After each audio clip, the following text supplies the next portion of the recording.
We'll begin with roll call. Will clerk please call the roll? Becken? Here. Johnson? Here.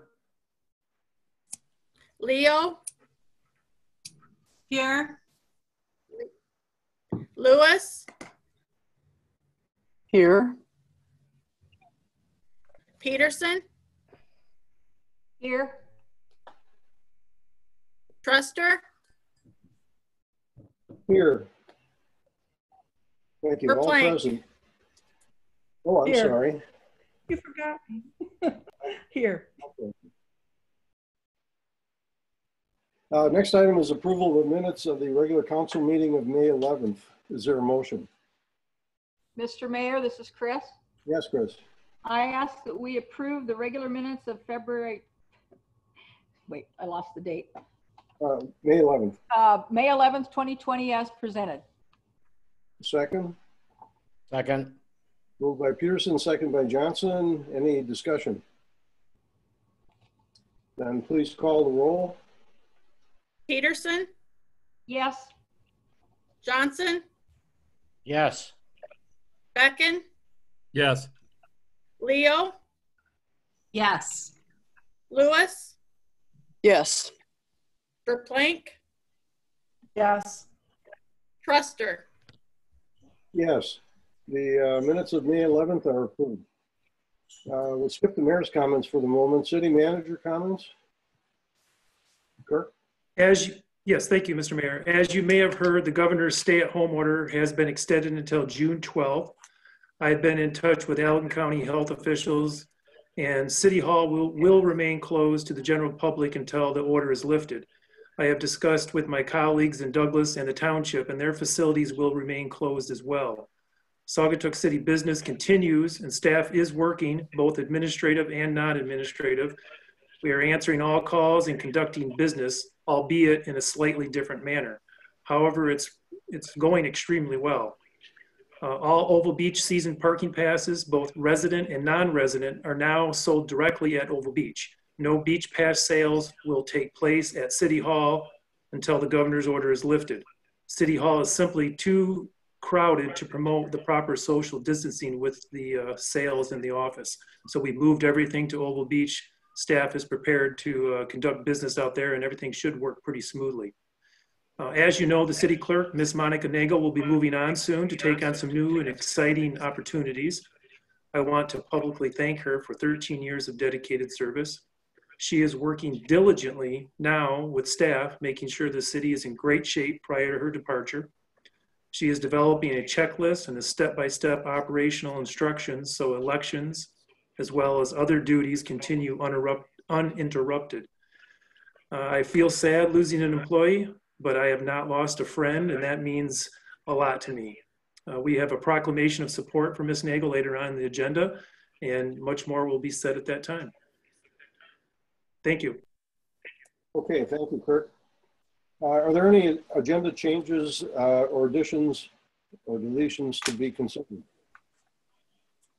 Yes, Mr. Mayor, this is Garnet.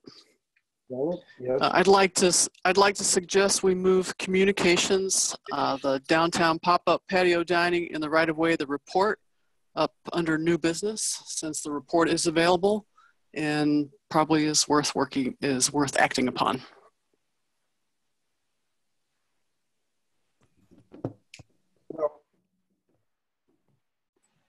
All right. Is there a second to that? Second, Chris. Yes, okay. Moved by Lewis, seconded by Peterson to move that item up to new business discussion. All right, hearing none, that'll be a roll call vote. Lewis? Yes. Peterson? Yes. Yes. Verplank? Yes. Verplank? Leo? I'm sorry, yes. Yes. Johnson? Yes. Johnson?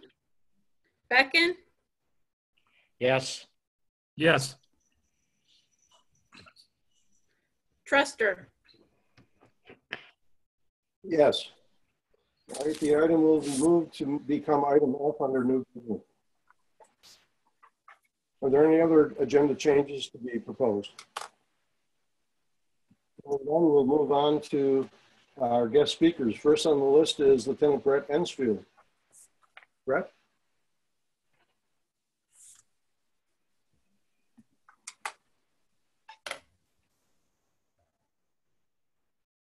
If he's on the phone, he would have sorry about to that. Can hit you hear me? *6 to unmute himself. Oh, I think yes, John Brett. Kirk.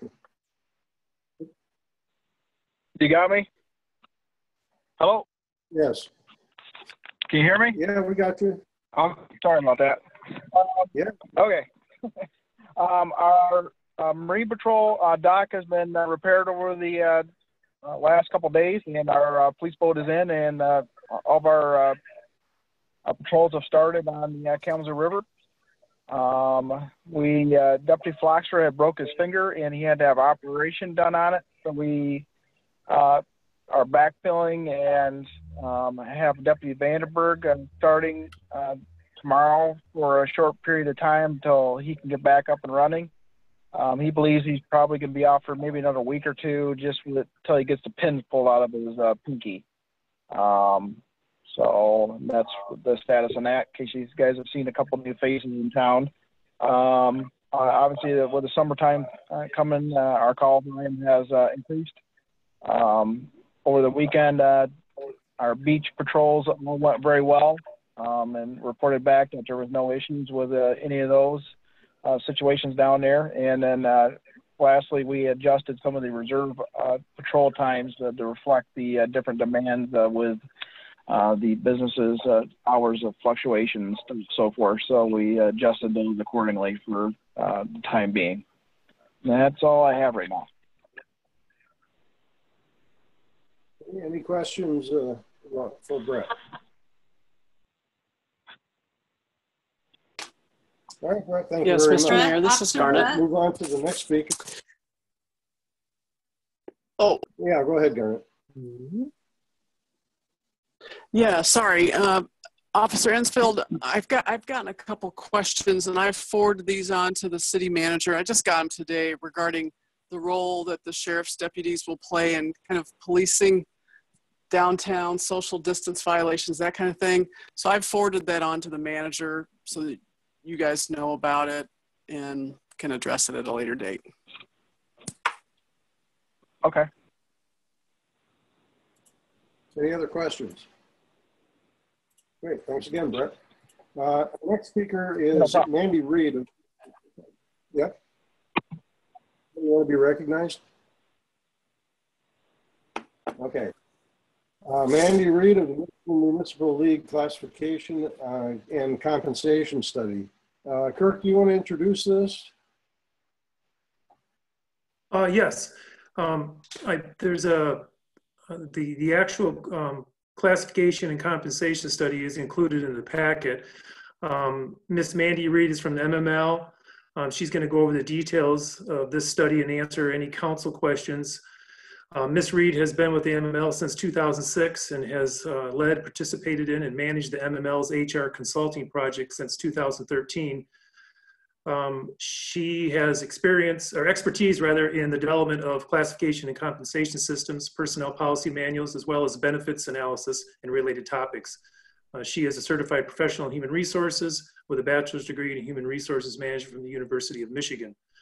This project was authorized by City Council in order to conduct a classification and compensation study of its non-contractual employees. The city manager and the city assessor, for example, are contract employees and have employment agreements. The City Council does not set the pay rate for each individual non-contract employee, as that is an administration function. However, the council does appropriate funds in the annual budget for wages, and those are allocated by the city manager. The classification and compensation study is used as a management tool by the city manager to properly set employees' compensation in accordance with budget appropriations and job proficiency. So Ms. Reed is I believe, on the line. I'm not sure if she's on via the internet or via phone. So if she's on via phone, she would simply hit *6 to unmute herself. And otherwise, I guess she would speak up. So we'll see if she's on the meeting. I am here. I don't know if you can see me, but I am here. I'm waving vigorously. We got you. Well, thank you, Kirk. Yes. And thank you. Oh, perfect. And thank all of you for having me here this evening in these unusual council meeting settings these days, but I'm glad we're able to make it work. As Kirk mentioned, I am Mandy Reed with the Michigan Municipal League, and we were asked by the City of Saugatuck to provide an update of its classification and compensation system. And as Kirk just mentioned, undertaking a project like this really helps city leaders in establishing the compensation philosophy and policies for the city, and then it arms the city manager with the tools he needs to administer them. So I'm here tonight really to walk you through the report, highlight our key findings, and certainly answer any questions that you may have along the way. So with that, I know you all received an electronic copy of the report, and it's presented here on the screen as well. So if it pleases council, I'm just going to dive right in. If we can turn to page 1 of the report, actually. And this is just a summary again that the city enlisted the help of the MML to conduct a classification and compensation study of the 6 non-contractual positions that are listed there in the middle of page 1. All 6 of those positions underwent a thorough process of job analysis and were included in the market study. And I just want to go over a couple of quick definitions on that first. So job analysis is probably the most important piece of a project like this, and it involves learning the intricate details of each position that's included in the study so that we're able to make accurate comparisons to the market and make sure we're comparing apples to apples. This involved having each employee fill out a job analysis questionnaire, and then on a separate day meeting with me personally to thoroughly discuss their details and responsibilities of their position. And it's really important, this job analysis piece, to point out that we are focused on the position itself, not the person in the position. So we are doing a very objective third-party review of the position and its responsibilities. In no way was this project a performance evaluation or an evaluation on the person individually holding the position. Now the second piece then is that market study component, and this involves creating a customized compensation survey that we sent to a balanced group of communities, and those communities are listed on page 2, Kirk, within table 1. And then when you're looking at those comparable communities, you'll notice that we did break them out into 2 different groups. Communities 1 through 20 are what we call core comparable communities, meaning that they most closely match with the city of Saugatuck in terms of things like population, size, operations, and so on. And then comparables numbered 21 through 27 were also included because they do have similar features of Saugatuck. They are waterfront communities. They have a lot of tourism. And because of their location, they are a direct competitor for labor. So we felt it was important to include them as well. So of those 27 communities that we surveyed, we were able to collect data from 20 of them, either directly or through supplemental resources. And that's a really, really good number to have when we're making data comparisons. But full disclosure here, we completely recognize that there is not an exact match to the city of Saugatuck out there. Every community is unique, and every position within each community is unique. The focus of our market analysis was really to identify positions within reasonably comparable organizations that require a similar level of knowledge, skills, and abilities with similar responsibilities. Okay.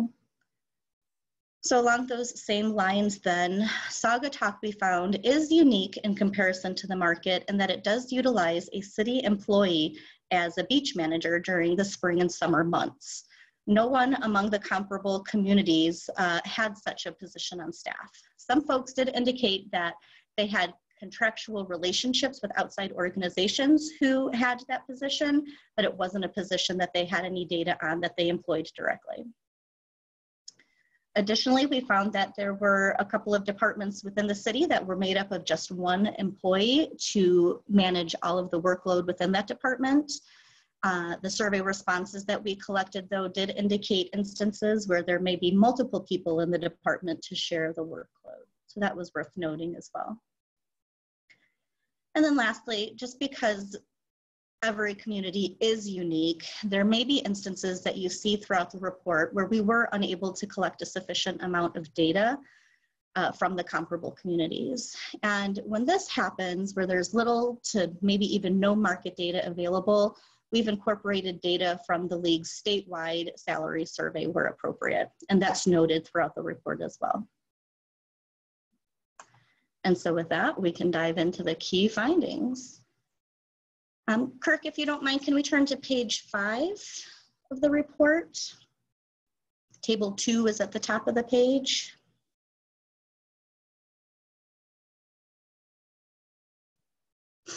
Perfect. So with regard to compensation then, in terms of our key findings, that can be reflected here in table 2 of the summary of market data we collected. And you'll see there are 2 sections. The top section where the bottom row is in blue, that reflects data that was collected across all communities, all 27 communities, where the one on the bottom with the purple row reflects the data that was collected only from those core comparable communities. And when you're looking at this data, the columns on the far left represent the 6 different positions that were included in the study. The next set of columns are the current pay levels here in Saugatuck. The third set of columns are the market averages that were collected from the salary survey. And again, that top set of market averages reflects all 27 communities, where the ones on the bottom reflect the 20 core comparable communities. And then the compa ratio columns on the far right is the compa ratio. That is simply the market average divided by the city of Saugatuck. Actually, I said that backwards. It's the city's pay levels divided by the market average. There we go. And what we find here when we're looking at all communities up top, that the city of Saugatuck is in line with market when we look at everything taken in total. The city is in line with market with respect to the minimum, range minimum becomes 4% above the market with the range midpoint, and then becomes 7% above the market in terms of the maximum or earning capacity. When we're looking only at those core comparable communities, again, the city is in line at the market minimum point, and then becomes, so let's say 3% above the market midpoint, and then 5% above the market maximum. And you will notice looking throughout that there are variations among individual positions, but be sure to keep in mind when you're looking at that just because someone is above or below the market, it does not automatically imply that someone is overpaid or underpaid. Instead, it's really just a tool to show the overall comparability of the city of Saugatuck to the market. Are there any questions on that? Okay. Well then, benefits then are also a critical piece of total compensation, and the market study, or the market survey rather, that we sent out included this as well. And in evaluating the data that we collected, we did find that Saugatuck's benefits are within a similar range of the surveyed market for many benefits. And then we did find that the city is a bit more generous in terms of paid time off accruals, healthcare contributions, and the offering of a hybrid pension plan. So a qualitative analysis starts right there in the middle of page 5, and then the full detailed benefits among the market can be found in Appendix B. Oh, and I apologize, I did forget to mention that the full salary data collected from the salary survey can be found in Appendix A. Okay. any questions on pay or benefits? Perfect. If we can turn now to page 9.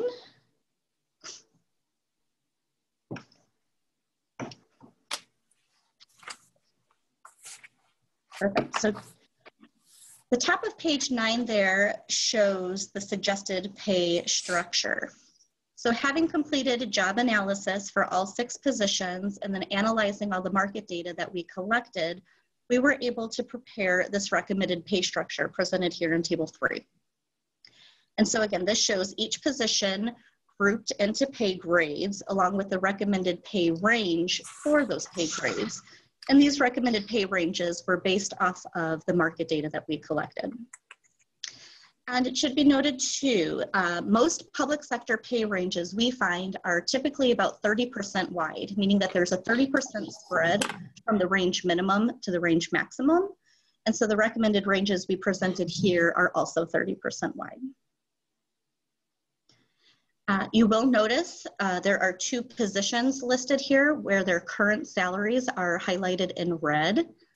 This reflects what we call a red circle situation where current salaries are above or exceeds that range maximum.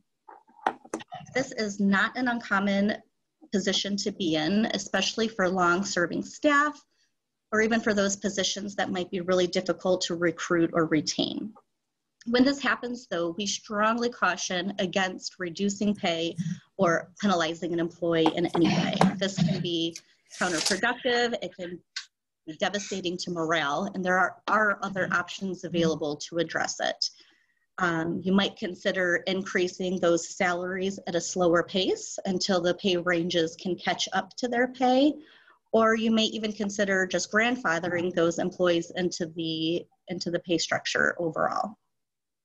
There are also some progressive options available depending on the compensation philosophy the city utilizes, and I provided an example of that within the report too, if you're interested. Now there is something called a green circled situation, and that would describe a scenario when an employee is earning a rate that's less than the range minimum.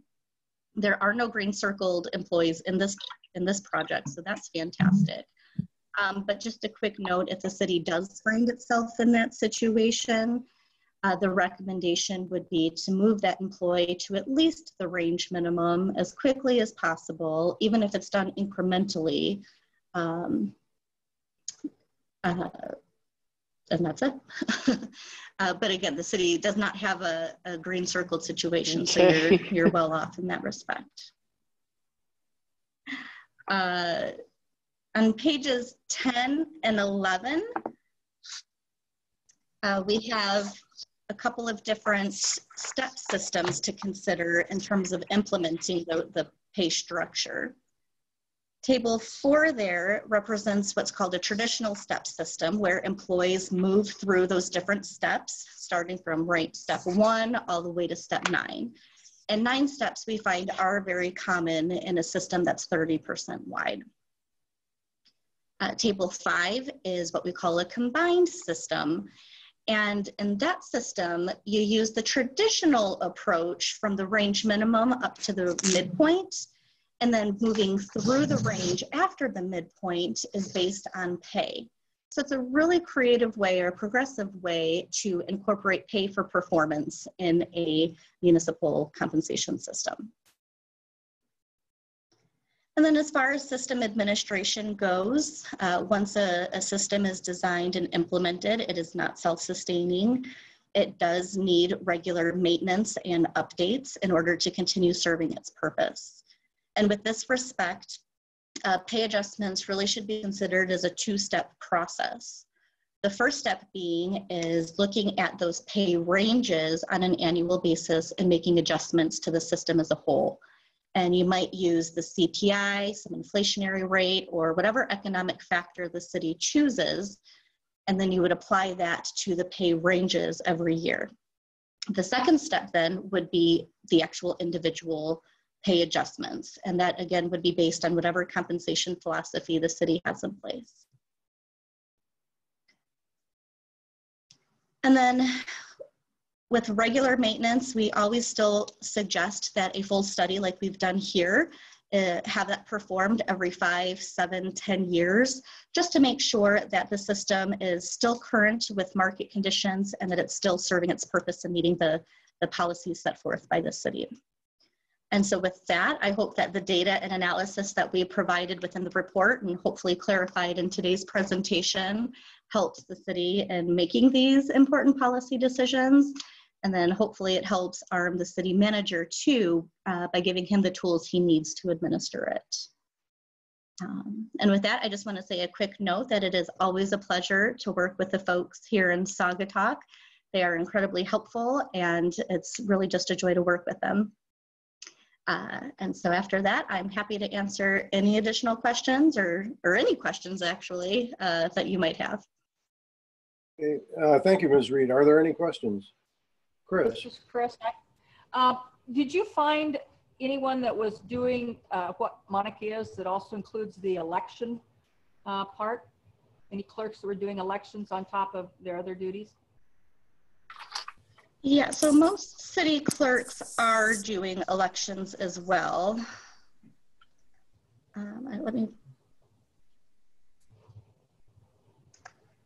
Yeah, so my experience, and bear with me, it's been a while since I looked. But yeah, so my knowledge of the position overall and my recollection of this position is, yes, city clerks are typically running all elections. Okay. This is wonderful information for us, especially going into this, having to try to find someone for that position. This is really, really beneficial. What great timing. Yeah, yeah. Glad I could help. Any other questions? Mr. Mayor, this is Garnet.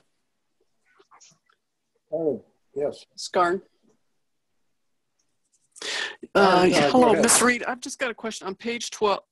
Yep, sorry. On page 12, you talk about classifying new positions, and this is actually something that has just recently come up, the possibility of adding a new position. So can you just talk a little bit about how you would suggest we best go about doing this when we add a new position? Yep. Yep. So with a new position, earlier I mentioned how as part of the job analysis process, employees were asked to fill out what's called a job analysis questionnaire. When you're considering incorporating a new position into the system, I would recommend that the city manager or the department director, whoever is going to be overseeing this position, fill out that questionnaire as a starting point. And that questionnaire includes things like, what are the minimum education and experience requirements that you expect of the position? What are some of the duties, the key duties that you want this position to complete? What is their work environment? What are their physical demands going to look like? What type of equipment will they need? It's just sort of it tries to include every possible scenario that this position might encounter. And then once you have that, you can develop a job description. And the league can certainly assist with that or provide samples if you're interested once you have a sense of what you're looking for.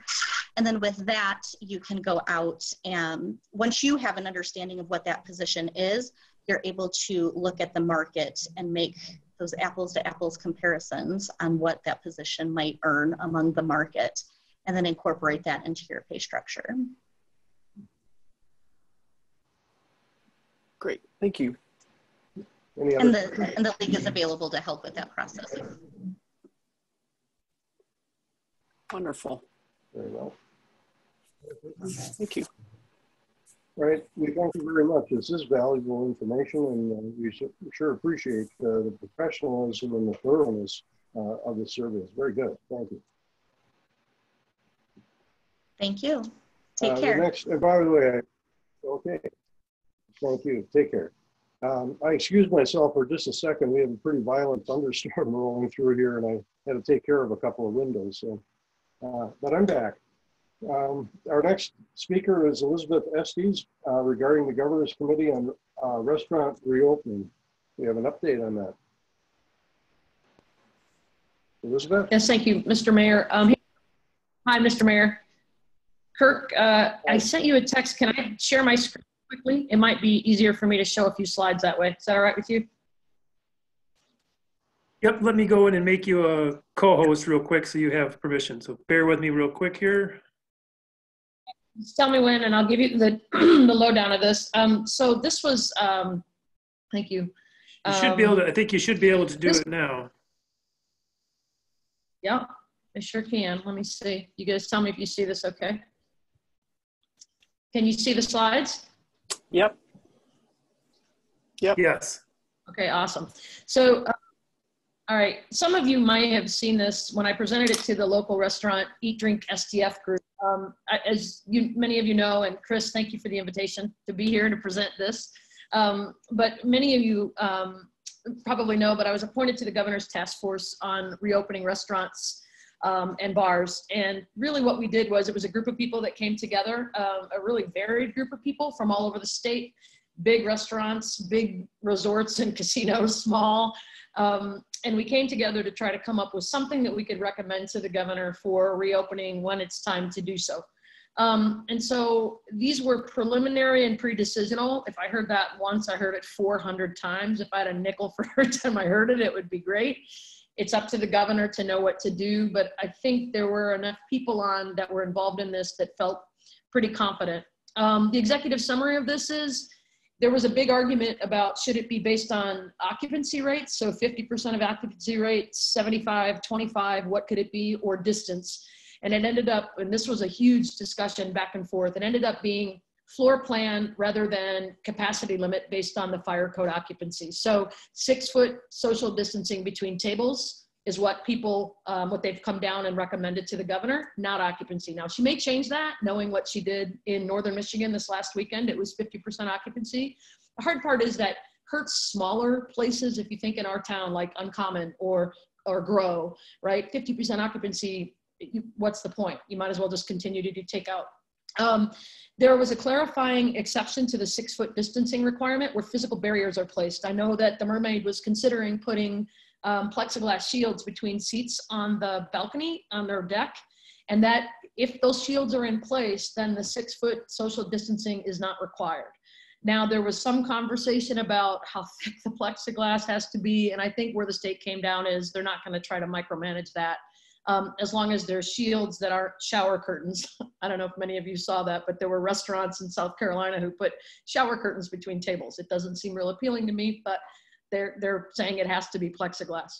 The non-invasive customer entry screening. So there is no requirement of the restaurant owner to ask, thankfully, patrons whether they're sick or not. That was actually under consideration, and a bunch of us were like, whoa, you know, we don't want to go down that. Instead, we're going to be required to post clear signage and watch for symptoms. They're creating something called the Michigan Promise. It was patterned after, and this pains me as a Michigan fan to say this, but it was patterned after the Ohio Promise, which is a standard public health pledge for both proprietors and patrons. So the Michigan Promise, and I'll talk a little bit about that here in a minute. There was also conversation, and honestly, I'll be truthful. I was naive enough to not even think about this in my thought process of reopening. But what happens if one of your employees gets it? And there will be there's been a conversation about what we have to do to shut down the facility to clean it to make sure. They're also really going to push forward to define COVID symptoms to exclude common allergy symptoms. There's a lot of coughing going on right now, and it's the allergies with all the pollen and everything else in the air. And this is probably what the restaurant owners locally were most interested in, which is after what happened with Northern Michigan, they're going to give us 7 to 10 days notice before we can open. So if you look at today, we aren't opening anytime before 7 days before now. So in order to put all these things in place, in order to activate the supply chain. These were the 8 steps that we went through as committees, and we met every night for a week for a couple of hours. And there were also, I should say, there were also members of the legislature from both parties on, which they were listening to all of this as well and asking lots of questions. I think what you guys should know, we must have an exposure control plan, and the state will provide us a template. and then provide us examples of high quality plans that have been done. The Michigan Promise, we asked them, please provide us the signage for this so it looks the same everywhere. And there was a big debate over whether that putting up that signage was mandatory or required. I don't believe it'll be required, but I think it's going to be highly encouraged that the state will create it. We should put it up. And then every restaurant needs to designate a workplace supervisor. So a responsible party for each shift. Requirements, the employee or the restaurant owners must train employees in workplace infection control, the appropriate use of PPEs, food safety protocols, steps employees must take to notify their bosses or owners of the restaurants about their symptoms, how to manage symptomatic customers, and how to report unsafe working conditions. They suggested that maybe we do serve safe other training modules, but those were the should consider and not must. Post signs, and this is actually a mistake in the deck that's been fixed for the one that went to the governor. I caught it at the last minute, but the post signs at the store entrance informing customers so we don't have to ask customers whether they're sick. We do, however, have to ask daily our employees and take temperatures daily. So every restaurant owner must do that. And then on the seating and occupancy as well. So 6 feet of separation between party and groups, install physical barriers. So can you imagine, and my N of 1, I'll use Coast or Phil's, for example, how are you gonna put 6 feet between the bartender and you? Well, you're probably not gonna seat anybody at a bar. You have to have sneeze guard and partitions, especially at a bar where you're making drinks. If you decide to put 2 bar stools at one end and 2 bar stools at the other end with plexiglass, then you also have to have plexiglass where they're making drinks. Limit the number of employees in shared spaces. This one's really difficult, you guys. 6 foot distance between employees. Most of our kitchens are pretty tight. I don't know how you do that exactly. And if you can't do that, they have to wear masks or shields, and we'll talk about that in a minute. Restaurants should consider limiting traffic in high density areas of the restaurant. So waiting rooms, standing room at the bar, restrooms. They showed visuals of big restrooms having to shut, parts of them off, shutting down stalls or urinals or whatever the case may be. And then maybe creating some accessible options for the elderly or the more vulnerable if you can figure out a way to do that. That is not a must, it's just a should. And then limit shared items for customers. So when you normally walk into places and you'll see the menus of the salt and pepper shakers, we're not allowed to do that anymore. So those will not be on the tables. Recommending using individual dispensers or packets. No buffets whatsoever. And I think I just saw yesterday that one of the buffets in Florida and in the Southwest, Sweet Tomatoes, declared bankruptcy. No one who has a buffet is going to be able to work to do that. Providing sanitizer for the tables and the customers, that should consider. Also, sanitation, frequent cleaning between parties. We talked on a local level with the Eat Drink SDF and a bunch of other restaurant owners about, you're going to wipe them down when people leave. I don't know how you guys might feel. You might feel better if someone who brought you to your table also wiped your table down for you so that you could see it. And then train a team for deep cleaning. That's a must. Provide cloth face coverings to all workers. N95s are not necessary, so that was important. Wear cloth face coverings indoors if medically appropriate. So we have to figure out right now that the state needs to clarify their position on masks versus facial coverings, and we're asking the state to do that. And then recommend that the state permit face shields for chefs and cooks and kitchen staffs. It's really hot in most kitchens, especially in the middle of the summer. So we're hoping she comes out and say they don't have to wear the full masks, but they can wear shields. There was a recommendation against gloves. Gloves are really, and I know that might seem counterintuitive, but gloves give a false sense of safety and sanitation. And it's better that people not wear gloves, but wash their hands more. And one of the members of the group locally said, yeah, they went to a restaurant in Indiana, they drove to see their mother, and they stopped at a restaurant in Indiana, and the waitress picked up 5 different people's plates with the same pair of gloves. Well, that doesn't help. So the state is going to be recommending, in theory, against gloves, assuming the governor accepts all this. Case monitoring, create a policy to keep symptomatic employees at home 3 to 7 days after the fever breaks and 14 days after quarantine. And then how do we manage the closure of a place if someone gets it in our, as one of our employees? We have to notify, it's a must, we have to notify the public health department. But allow us to have appropriate time to message to patrons and the general public. And we have to notify exposed coworkers. So that was a big topic of the conversation around how do we close down, especially for bigger facilities. I'm not sure we have that issue here, but imagine let's say they open up casinos again and an employee in one of the restaurants gets it, you have to shut everything down. So there's a big conversation about that, or a hotel. And then removing roadblocks to outdoor activity, and we've talked a little bit about this. They want to help, and we've recommended to the governor that she expedite municipal zoning amendments. So delegate authority for zoning changes to local authorities, let the local people decide what they want to do, and then suspend permitting or approval for outdoor activities. So expedite municipal review of outdoor dining and retail, allow dining and retail where not explicitly prohibited, waive minimum parking requirements for parking lots. So if Saugatuck Brewing Company wants to use their parking lot and you allow them to do that and they get approval from the Liquor Commission, waive the minimum parking requirements that are normally required. This one is the one I know was discussed on your workshop, but this is another suggestion that's gone to the governor, which is create a temporary outdoor liquor license through the end of the year. That's a blanket liquor license. Permit the use of shared lots for outdoor activity, and then expedite your authority for outdoor activities and vehicular rights of way. So give you as much freedom as you want on that. And then the suspension of the associated fees. And then they're working on, and this doesn't really affect us, but they're working on, well, it would be like the Lake Town Event Center, but working on more guidelines for resorts, event venues, banquet halls, and airport dining. All in all, and I'll stop sharing, Kirk, so you can have it back. All in all, it was, I think that we tried to come up with things that fit for both large and small scale. The response I got back from the local business owners was, this is great. Let's figure out what they're going to provide for us signage wise. Let's figure out what the wording is going to be so that we can, tie it into what we're doing. There's no reason to recreate the wheel. We can have, the Michigan Promise and the Art Coast Pledge, which could be the same thing essentially. I know from some businesses, I got a call this weekend that there's some people frustrated because there's still just confusion on what's allowed and what's not allowed.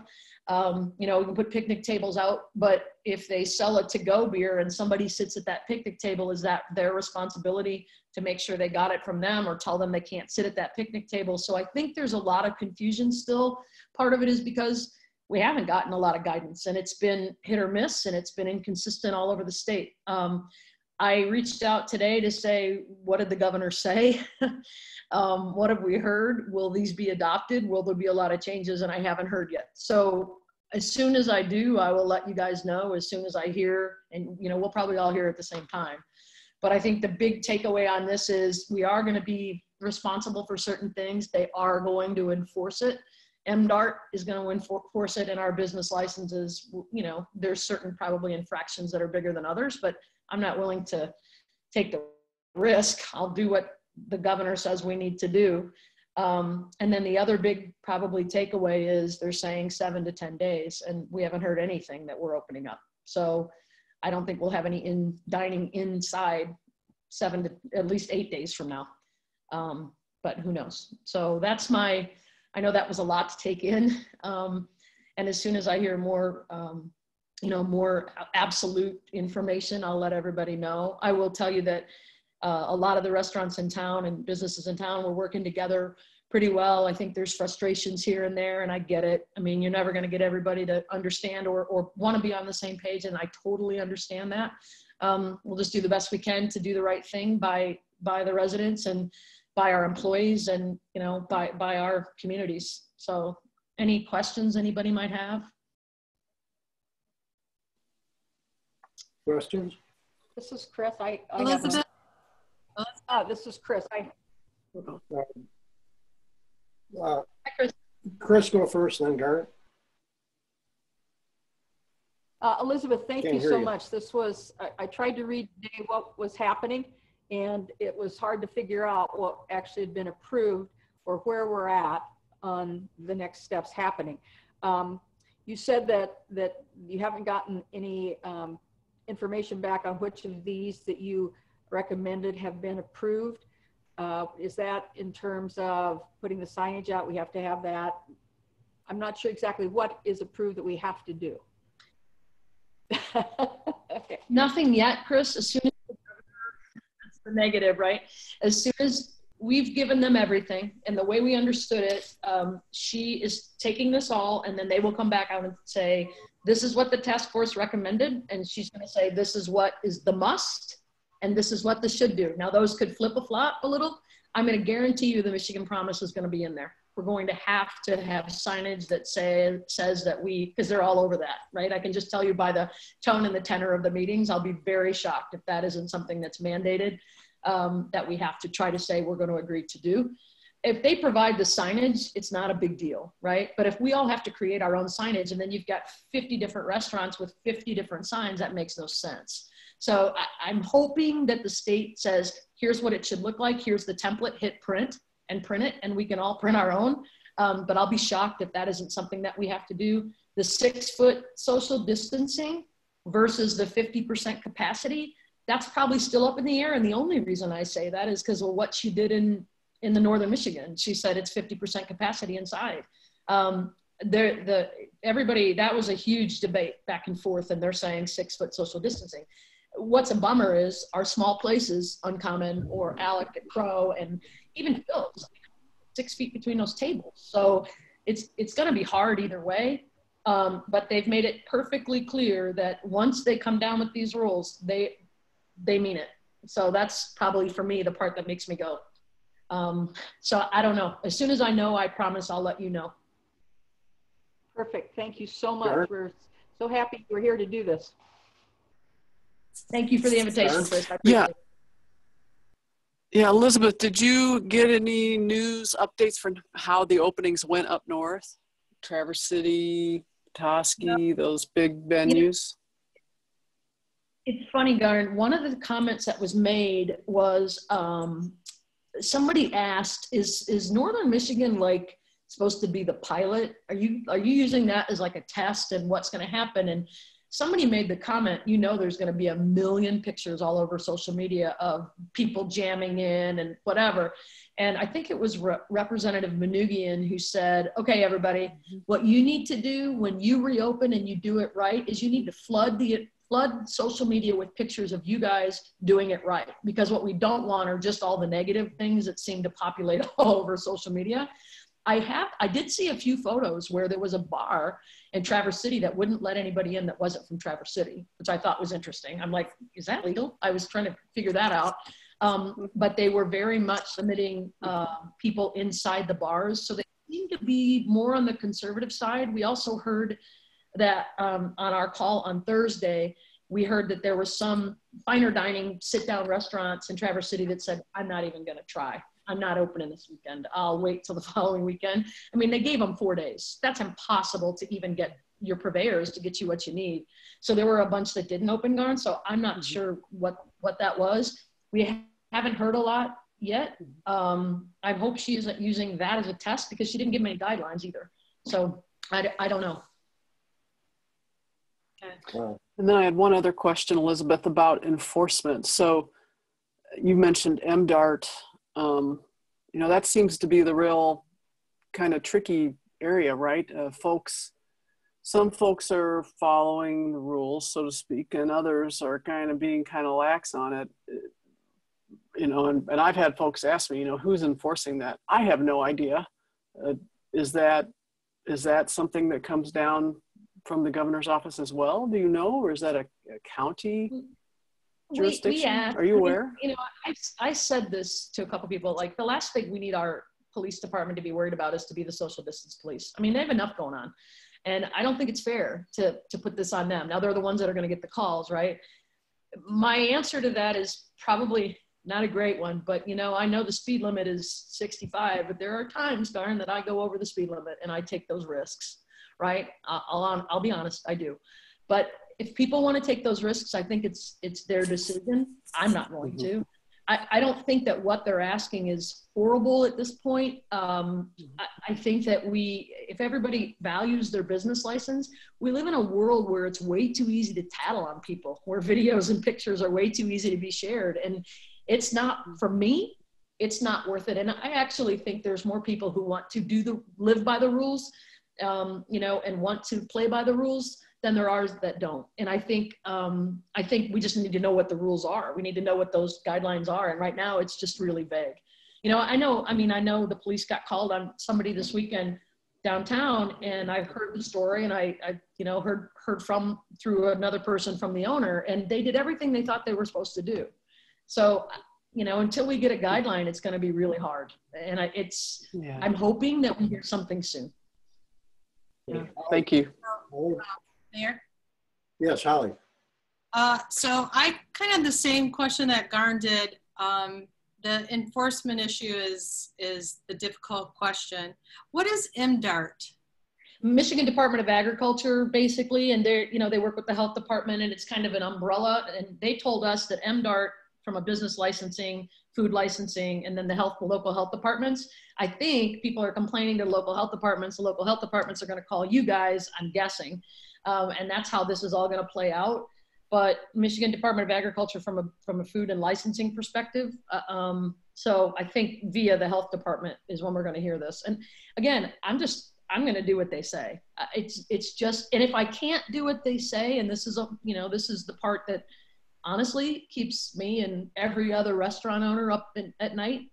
If we can't do it, we say it, and we can't do it profitably, there might not be a reason to open.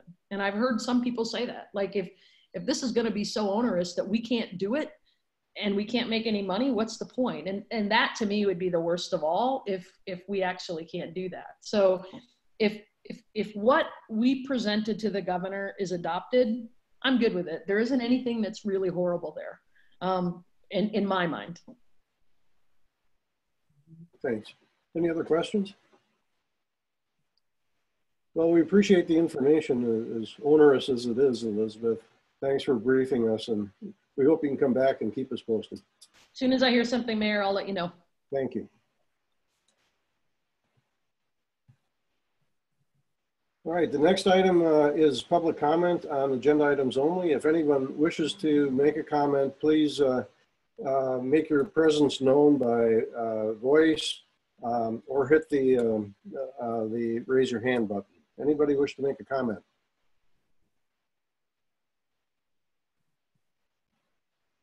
I'm not hearing any, so we'll move along.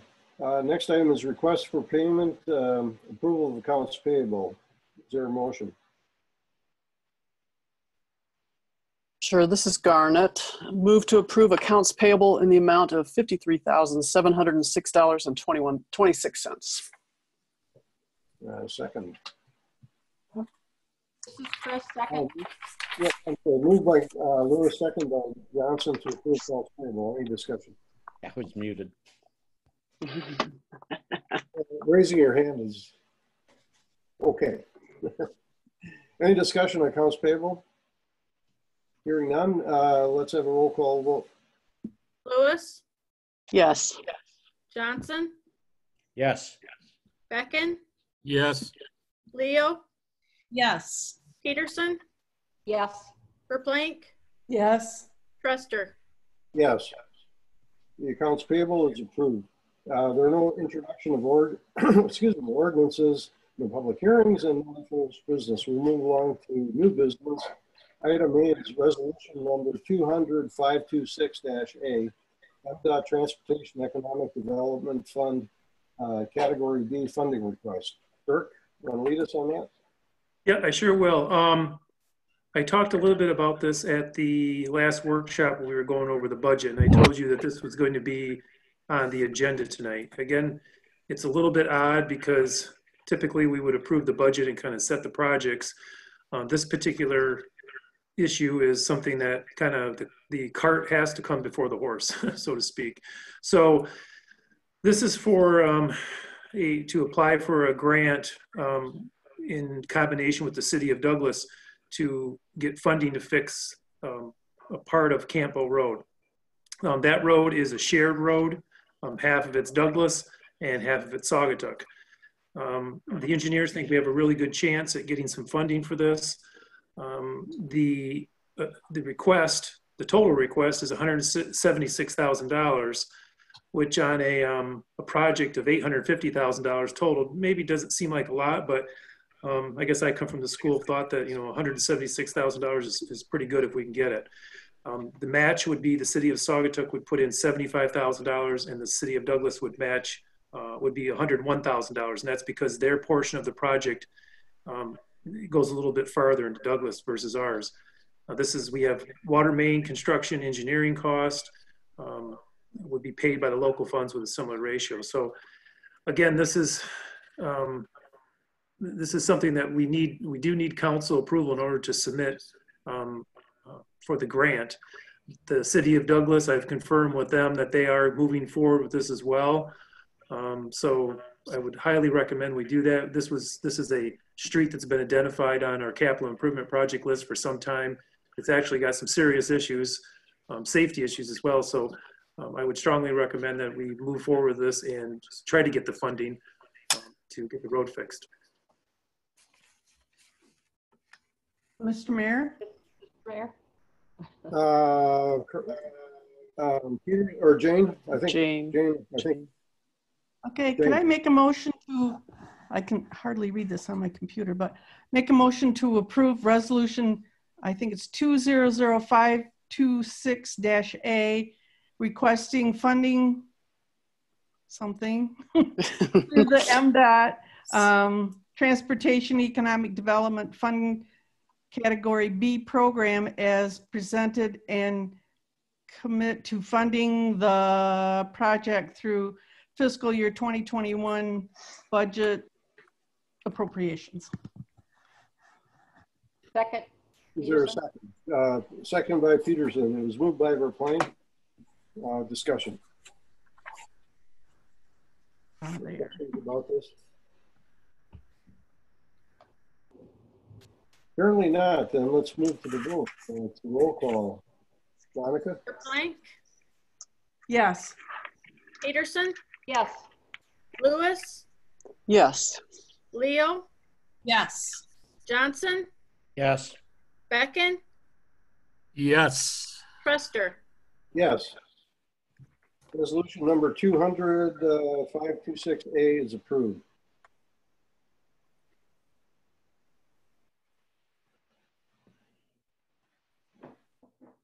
Next item is resolution number 200-526B, staff support. This resolution was requested by Councilmember Peterson at the May 11th, 2020 regular council meeting. She wanted to have a resolution of support on this meeting for council consideration. I think I won't speak for her, but I'll just give you a quick description here. I think Councilmember Peterson felt it would be appropriate for the council to recognize and support the manager and the staff for their efforts during the challenging times that we're all in together here.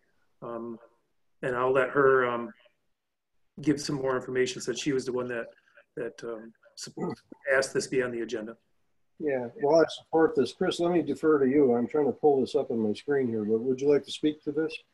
Yes, I brought this up. As we're all aware, this is a whole new world for us, the things that are happening. In addition to all of our staff having to get ready for the summer influx, on top of that, we've had flooding, and as I look outside and hear the thunderstorm hit, that's going to continue on. And in addition, the pandemic, which has thrown out new issues we didn't know, like suddenly all of the extra trash that we didn't anticipate with all the to-go boxes. And through all this time, under the direction of our city manager, our staff, the clerk, treasurer, zoning administrator, and DPW have moved forward beautifully. The Oval Beach looks wonderful. The downtown is gorgeous. People are getting their Oval Beach passes. Somebody took the time to find a grant for us to write to help cut costs. I just thought it was a good time, even knowing there's a lot harder things coming this summer, to take the time to thank him. And I think it especially appropriate that Monica, this would be also her last time that we would be able to do this for her. Indeed. We have all have a copy of the proposed resolution. Is there any discussion? Chris? I was going to make the motion. Okay. I move to approve resolution number 200526-B to recognize and support the city manager and city staff as presented. Second. Second by Verplank. It was moved by Peterson. Discussion? Mr. Mayor? Mr. Johnson? Yes, I think this is timely, and thank you, Chris, for running this by the mayor and getting it on the agenda. And I think it's timely, and we got a long road to hoe, and it's really good to let Kirk and the staff know we're behind him.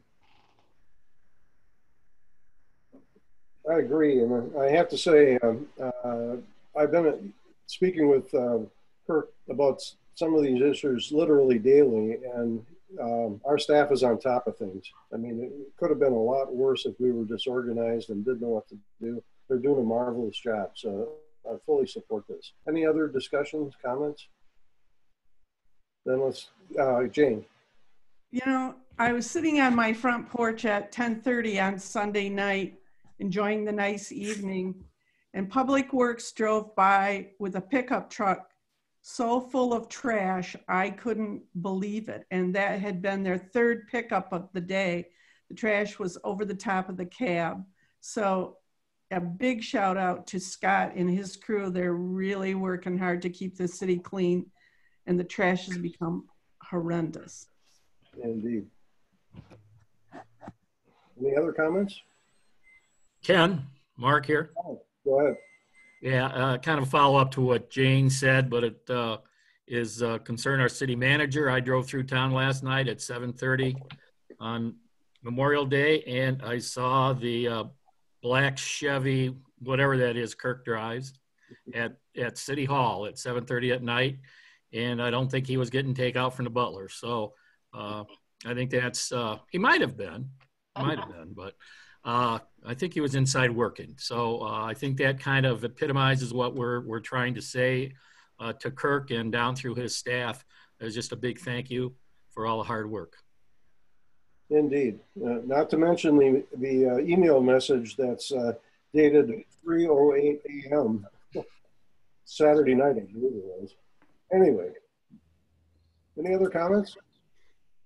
Then let's take a roll call vote on this resolution. Peterson? Yes. Verplank? Yes. Becken? Yes. Johnson? Yes. Leo? Yes. Lewis? Yes. Truster? Yes. The resolution 200-526-B for our staff support is approved. The next item is proclamation number 200-526-P1 in appreciation for the service of our city clerk.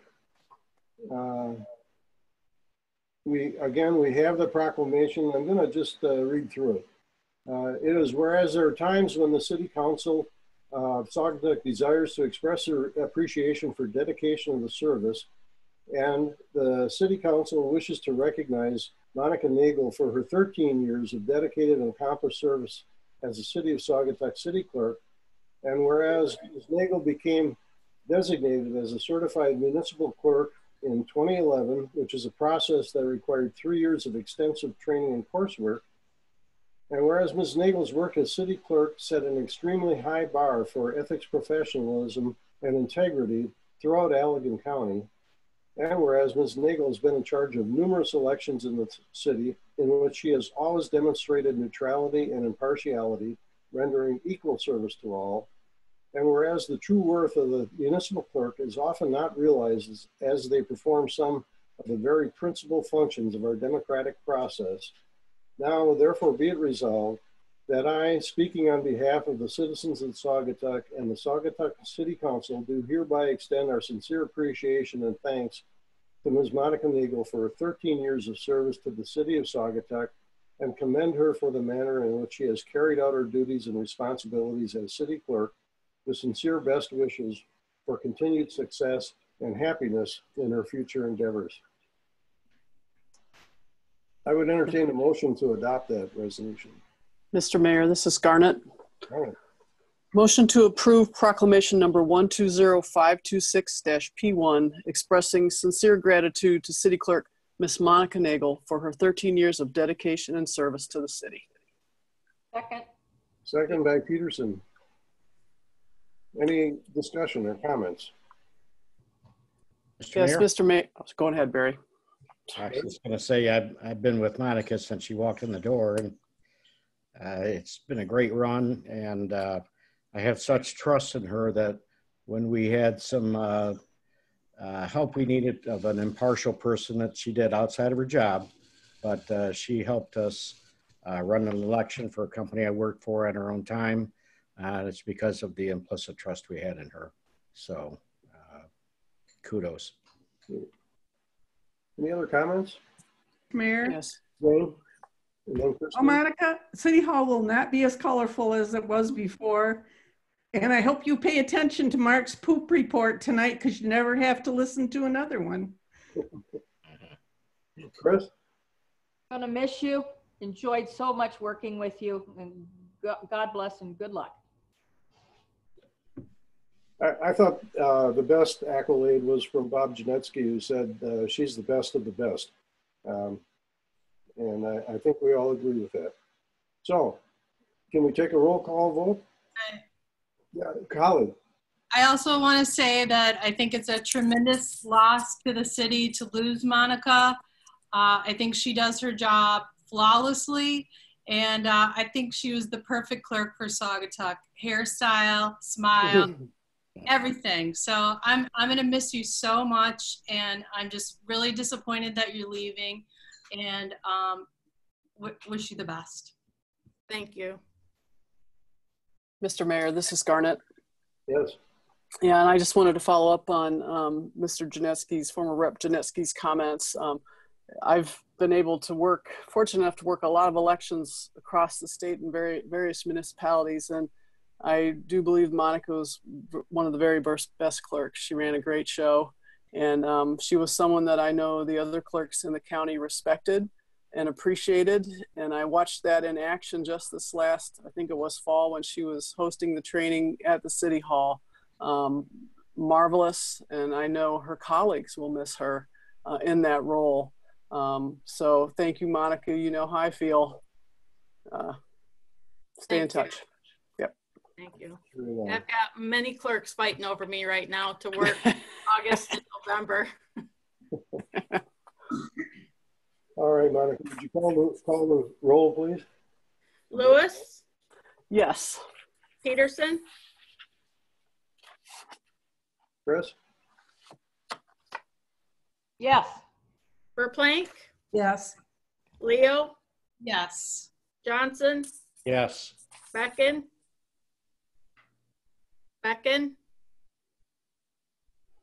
Yes. Thank you. Truster? Yes. Proclamation number 200-526-P1 is approved. I don't know, maybe Kirk can answer this. If I hit my raise hand on and off, is that like clapping? Actually, yes, that's a new option that we will let the internet providers at Zoom know that they can add that to their list. Well, Garnet has a clap hand thing up there. I don't know how you do that. Well, I think I get a choice between the clap hand and the thumbs up and raising my hand, because I don't see a raise my hand. So I get the other options, which are cool. Yeah. I never see that little blue hand anyway. So it really works for me. The next one is proclamation number 200-526-P2, June Pride Month. Kirk, you want to just introduce us briefly and I'll read the resolution? Yes, I sure would. Council member Lewis contacted the mayor and myself and brought to our attention that June is Pride Month. The city council did pass a proclamation last year designating June as Pride Month as well. So this was added to this agenda for council consideration. And if you have any questions, I would be happy to answer. let's do that first. Any questions? Yeah. Are we gonna be flying? Are we gonna be flying the pride flag? Kirk? Flying it where, I guess? On City Hall. We don't, well, currently right now we don't, I guess the policy that we have, the council's established is the Michigan flag and the, Michigan flag and the United States flag are the only flags that we have flying on City Hall. Obviously that's up to City Council to decide at some point in time, but I'll do whatever council instructs us to do. Mr. Mayor? Barry? I could give a little context on that. We really wanted to last time, and then we started getting a lot of requests for flags at City Hall on every, I wouldn't use the word questionable cause, but so I didn't say that. But we just got inundated by people that wanted to put flags up, and kind of had to draw the line on that. Not that we didn't want to. Yeah. Requests from who? I'm not going to get into that online. Yeah, I think it would be better if we brought this up at a workshop, if we wanted to hash it over again. I'm not opposed to doing that, but it probably isn't the right place to do it right here. Right now, that is. Okay, well, hopefully we can put it on a workshop then, because it's something I'd like to talk about. Okay. Mr. Mayor, this is Garnet. Go ahead. I'd like to move to approve proclamation number 120526-P2, designating June 2020 as Pride Month in the city of Saugatuck. Second. Moved by Lewis, second by Johnson. Any more discussion? Comments? So hearing none, let's take a vote. It's a roll call. Lewis, Yes. Johnson, Yes. Leo, Yes. Becken, Yes. Peterson, Yes. Verplank, Yes. Truster. Yes. Proclamation 200-526-P2 is approved. The next item is the Saugatuck Township Fire District budget. Kirk, you want to start off, and then I'm seeing Fire Chief Janik here. I'm sure he'll want to join in. Yes, I'll be happy to. The fiscal year 2021 Saugatuck Township Fire District budget was attached, included in your council packet. The fire district has scheduled their required public hearing on June 15th. However, each of the 3 participating governmental units in the district, they're required to approve the operating budget annually prior to the public hearing and adoption by the Fire District Administrative Board. Mr. Stanislawski, the City of Saugatuck's Finance Director and Treasurer, is on this meeting as well. He also, we sort of farm his services out to the Fire District for financial work, and he works with them closely on this budget. So I know he's on the line that he can answer questions, and I believe Chief Janik is on the line. So I'll leave it to you, Mr. Mayor, to defer to each of them. All right. Who would like to begin? Chief Janik? Yes, Mr. Mayor, be happy to just provide an introduction. The budget is consisting of 2.20 mills levied against the real property taxable value within the fire district. We did not increase any of the millage. It remains the same. I think something important to point out, we're definitely a minority. There was no raises. Wages were held. It was up to the discretion of the fire board if they would raise anything. We even held cost of living. We put it in the budget based on what the economic impact would be in the future. So I'm going to share with you that the budget took into consideration our times. Every fire department I checked around us has done, one fire department to the south has a 20% increase in their budget. We did not increase anything. It was only taxable value that increased. With that said, I'd be happy to try to answer any questions between Peter and myself and Jane. If there are questions, please feel free to ask. Thanks. Are there any questions? Peterson. Chief, as always, you do an excellent job. I can see that the the requests for your service have increased almost 500%. Don't go there. Increased 500%, and there was a 43% decrease in fire calls. So, and only a 33% increase in emergency medical service calls. What are those other calls that are starting to take up so much of your time? Very good question, Chris. What's evolved in the fire services, there's more precise reporting. Everything was EMS and everything was fire. For example, other calls, road hazards. I spent 3 hours today on Lakeshore Drive with potential collapse. Trees down, power lines down. Right now I have crews at 2 separate incidents as we speak with trees that are down in Saugatuck City. So it has evolved with more precise reporting. That's why it shows a decrease in fire calls, because everything was categorized one of 2 topics, fire or EMS. The core of our responses are EMS. So we have had such an increase in services, for example, training, fire extinguishers, CPR, things of that nature that we never really did before. Our responses have really escalated as far as public events, special events. We used to do 4 or 5 events. We're up to like 54 events a year in 100 days.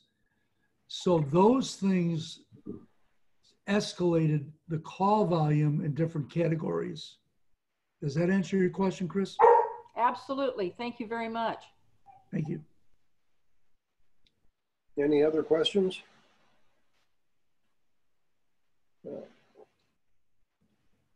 Very well.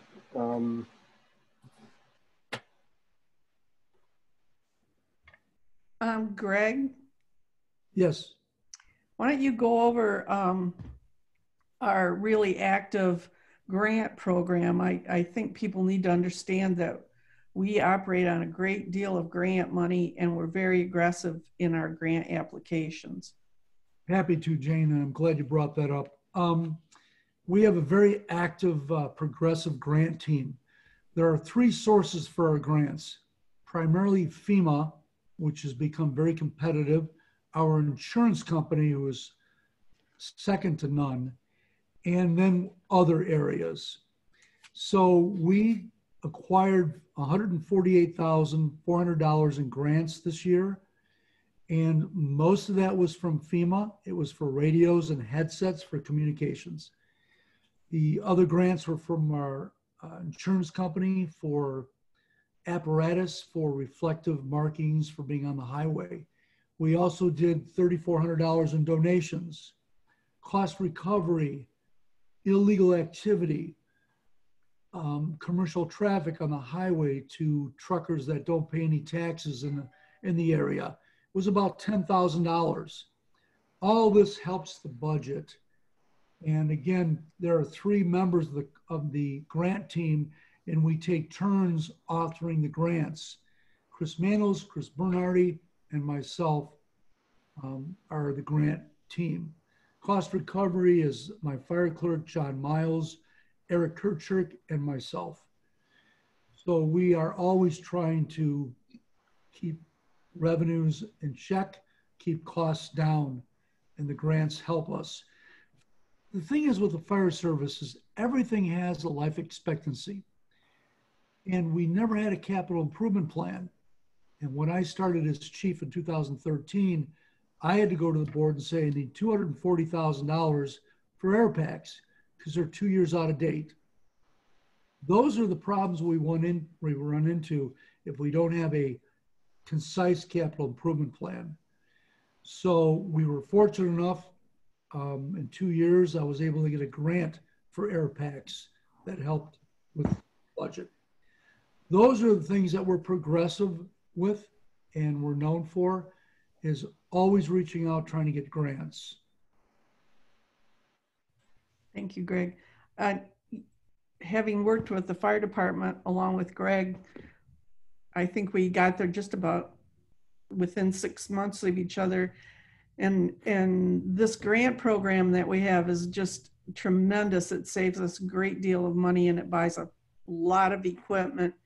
And I know Chris Mantle starts his day every day with looking to make sure there's not a grant that we need to apply for. So thanks, Greg. Thank you.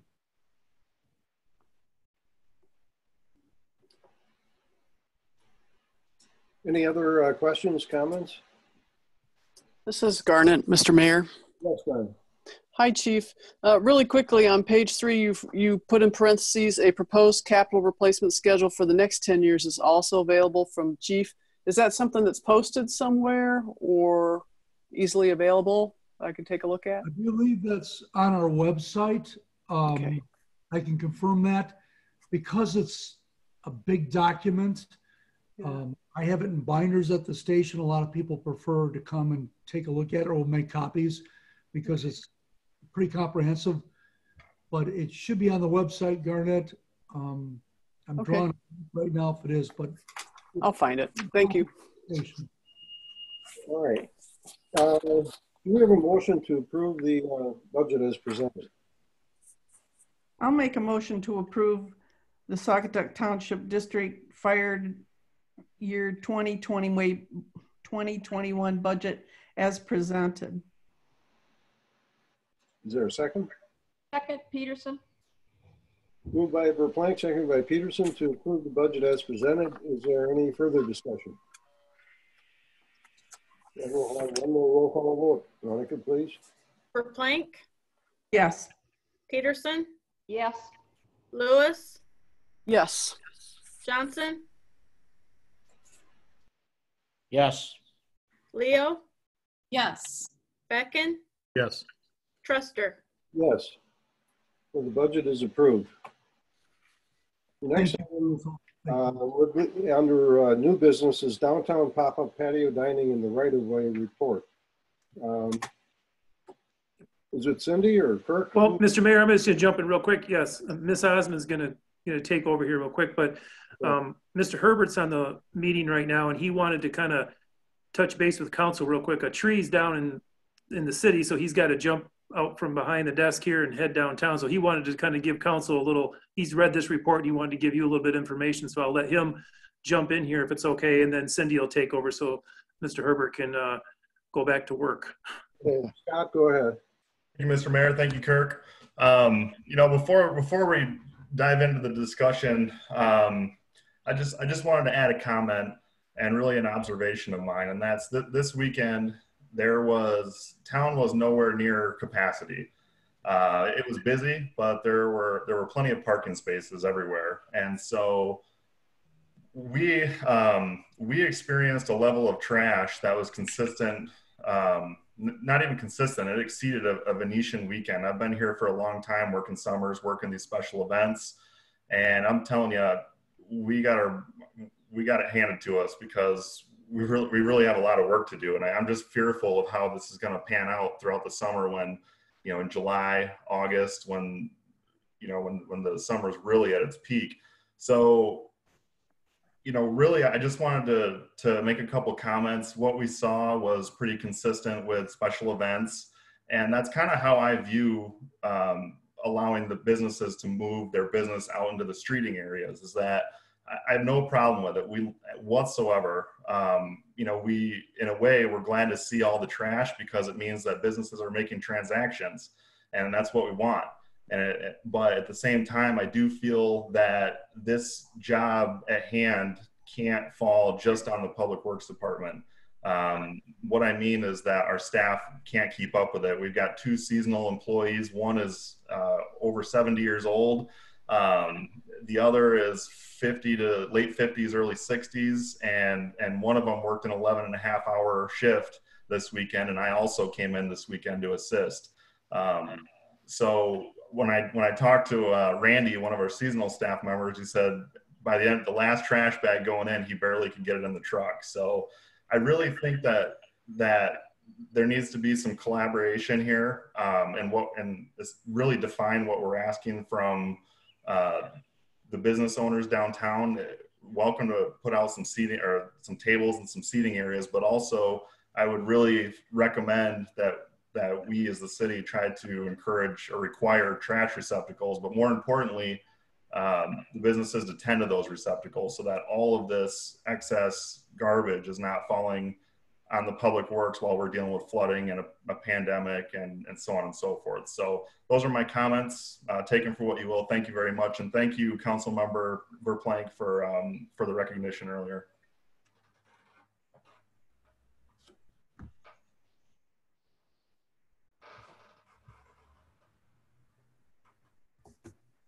Ken, I think you're muted. Thank you, Kurt. I was saying, Scott, I understand the difficulty of the situation you and your staff are in, and you've done a great job so far. We need to make sure that we get you the help that's needed. Thank you. Cindy? Okay, in the memo, I state that we've identified 5 steps that are kind of baby steps that we could start with. And the first one is the pop-up patios. Oh, excuse me, the first one is the parking lot used for a pop-up patio for scooters and additional seating for all others with takeout food. That could serve local burrito and perhaps grow if they don't want to do one off Griffith Street. You can see the blue box could be for scooters with alcohol, and the red box could be for other general diners who want to walk with their takeout food and have a place to sit. One of the requirements that I included in the process is they have to comply with all federal, state, and local regulations. Scooters could apply for the alcohol license. I can't quite see what's under that next, but they would have to provide on-site trash containers that they are responsible for emptying and taking care of. The boundaries have to be clearly marked and defined. They have to submit a diagram of where they're going to do it. They'd have to submit a certificate of insurance listing the city as additional insured and the contact person responsible for keeping the area clean and tidy. So those are some of the requirements for the parking lot location. And then number 2 is the pop-up patios in the parking spaces for restaurants that have sit-down dining. Some examples would be Phil's, Lucy, Morrow's, Wally's, Pumpernickel, Grow along Griffith Street, Wicks, and others. We decided when we had our little committee meeting that Culver Street would probably not be a good location for the pop-out patios because of the congested traffic. There's a lot of vehicle traffic and pedestrian traffic.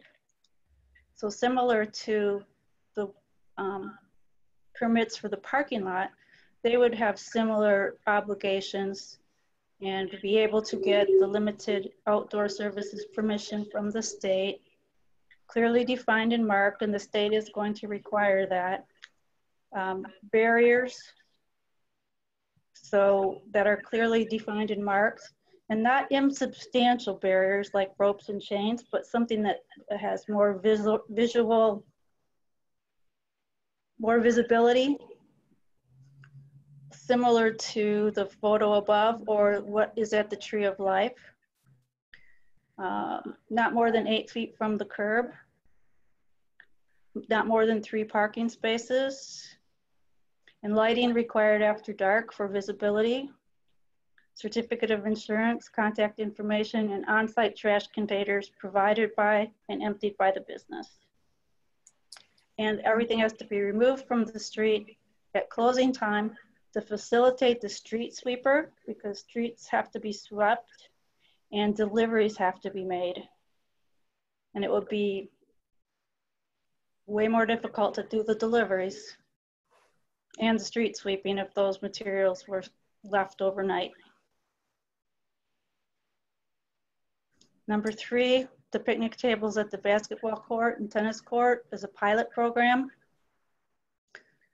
Again, trash receptacles is an issue, but I did talk to one city, and I think it was Allegan, who uses "please take your trash with you" signage, and it seems to work pretty good. So Don't move the picnic tables, please. Tables are not sanitized. I've been watching out my window across the street where the information booth is, and there are 2 picnic tables there. I have never seen anybody leave any trash on the tables. That really hasn't been a problem. So, but additional trash receptacles at this location would be a problem. But again, these are baby steps. And if we do it as a pilot and it's a problem, they can be removed. And number 4 was the interurban.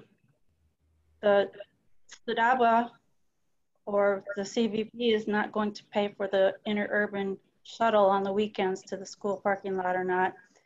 And does the city, we have some questions to be answered. Is it legal to use taxpayer funds to pay for that?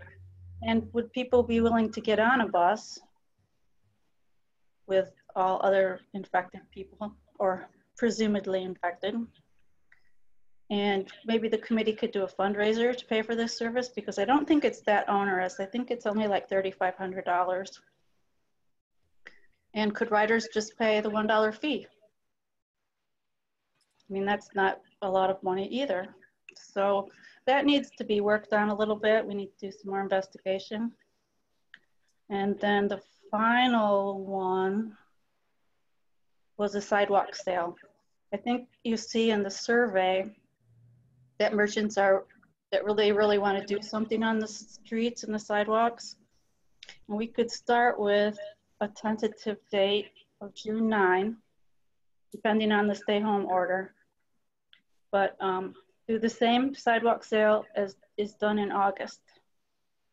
Keeping a lane open for the fire department.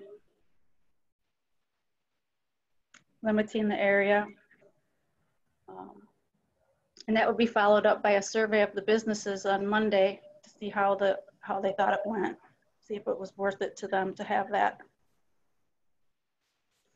Next step would be to work with the merchants on Culver. They feel really left out, but we really have to sit down and talk to them about what do they want to do, what would they like to see.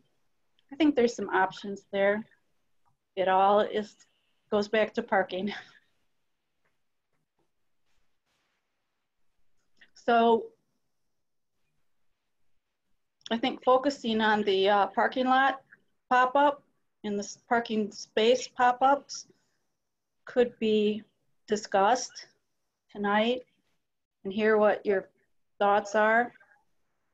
And if you're inclined, we could schedule a special meeting to take action. Chris, did you have anything you wanted to add? Because you were at that meeting with us. Yes, we really appreciated Alex's comments about closing off part of Griffin Street. The problem we ran into was concerns about blocking the traffic flow, because lots of people turn to the right to get around town faster. In addition, people speeding coming over the hill. I believe the fire chief said he was worried sometimes they were going to plow right into him at that end. And it just seemed that in order to have spaces, we could take that out of the public parking area right behind scooters. We had big discussion on should it just be open to everybody, or should scooters and the burrito place have their own area, because Alex could go on Griffith Street for his parking place to go.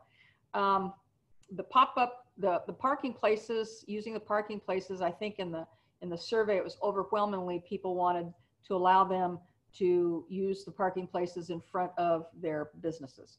We narrowed it down to 3 places, sit down only.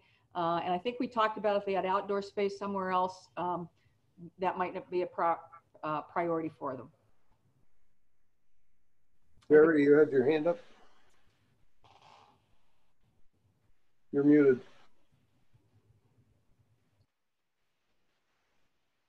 Thank you, Mr. Mayor.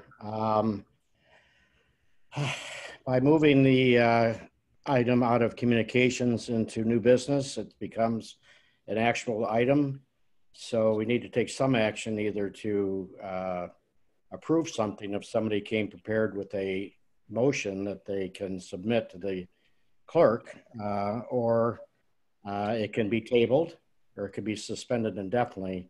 But as a point of order, since we moved it into new business, we'll have to take one of the actions, and I have my opinion on that. Garnet? Yeah, so I'll go ahead and take that then. I'd like to move that we call a special meeting of the City Council for this Thursday to move forward on discussion and decision regarding this proposal. Chris? Point of order. Yeah. Point of order. All right. I certainly understand what Garnet's doing, but I think there should be a motion to table it. It's very clear and concise.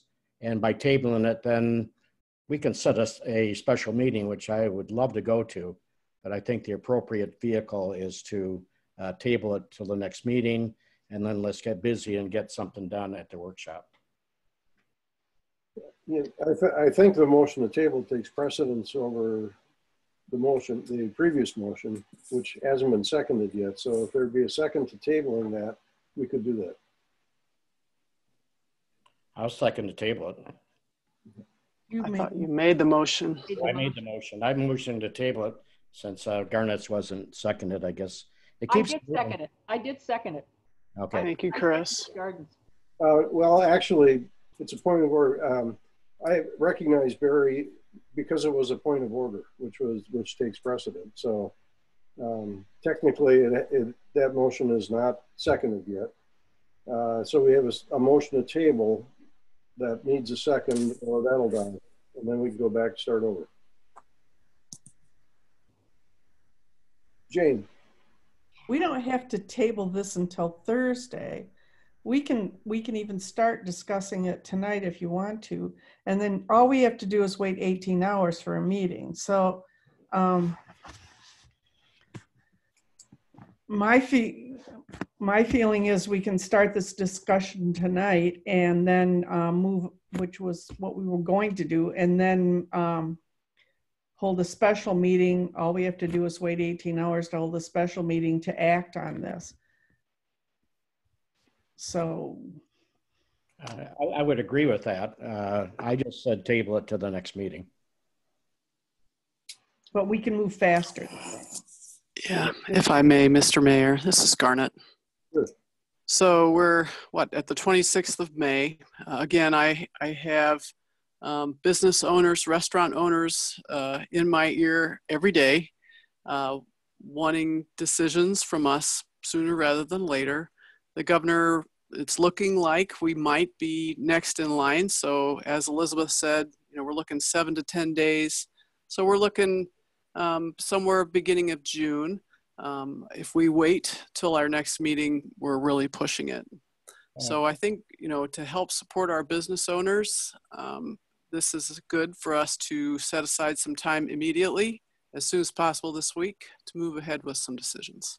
Yeah, I agree with that. Let's have the meeting tomorrow or 18 hours from now. That's the next meeting.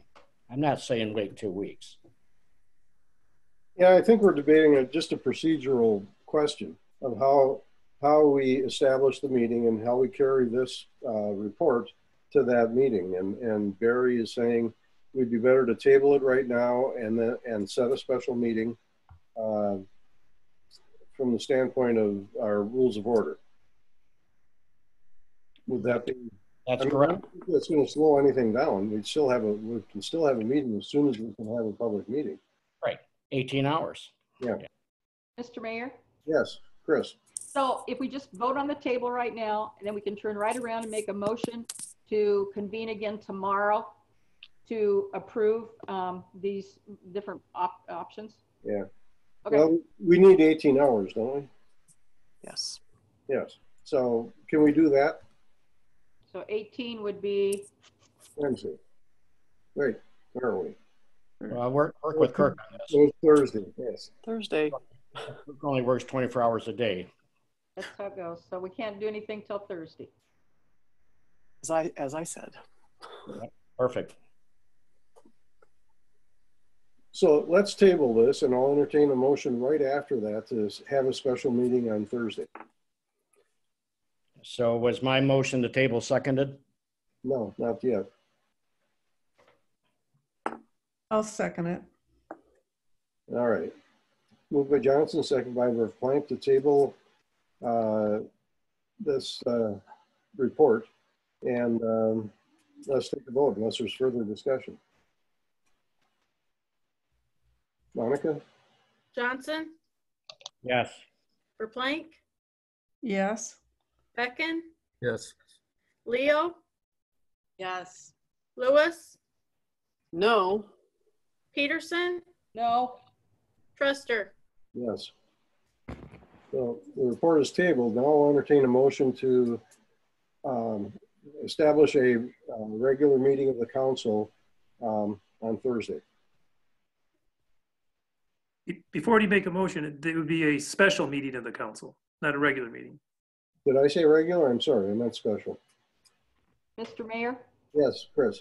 Yes, I move to schedule a special meeting of the council set for Thursday at the earliest possible time, or a time to be determined by all.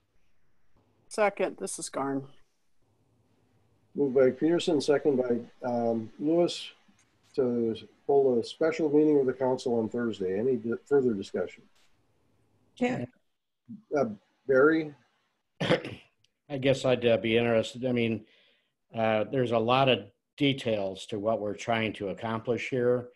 And I'd really like to hear from Cindy if we're, you know, if our staff's ready to tie up those loose ends by Thursday. But, you know, I'd just like to hear Cindy's on that. I want to move forward with this, believe me, but can our staff pull all those loose ends together by Thursday? I think we can.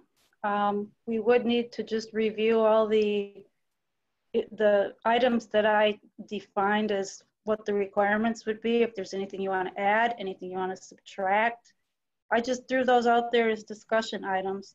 And the motion would most likely be to authorize staff to administratively issue these permits without going back to council for each one. So that's kind of what my thinking is, and focus on the pop-ups first. All right. We're going to take. Yep. In my thinking is this is kind of an outlay for the businesses to look at, and we can get their input as well as to what this is going to look like. I would personally like to see all the pop-ups look the same so that the town has some unity to it. These boxes are in front of the Tree of Life. They're boxes very similar to this. And that's kind of what I would like to see throughout the whole town. So there's some continuity to what we're doing and it looks good. I think it's kind of important for Saugatuck to look good. So. Holly? I guess I would be concerned about the cost of that because there's so many things that people already have to buy just to be compliant with everything COVID. And I think that there are a lot of options that people can use. So I don't know if I'd want everything to look the same, and Saugatuck doesn't look the same. So I'm sure people can come up with some interesting solutions. Mr. Mayor? Barry? If you read the motion that's on the floor that we should be discussing, we shouldn't be discussing how we're going to solve the pop-up things. The motion on the floor is, are we going to have a meeting on Thursday? Right.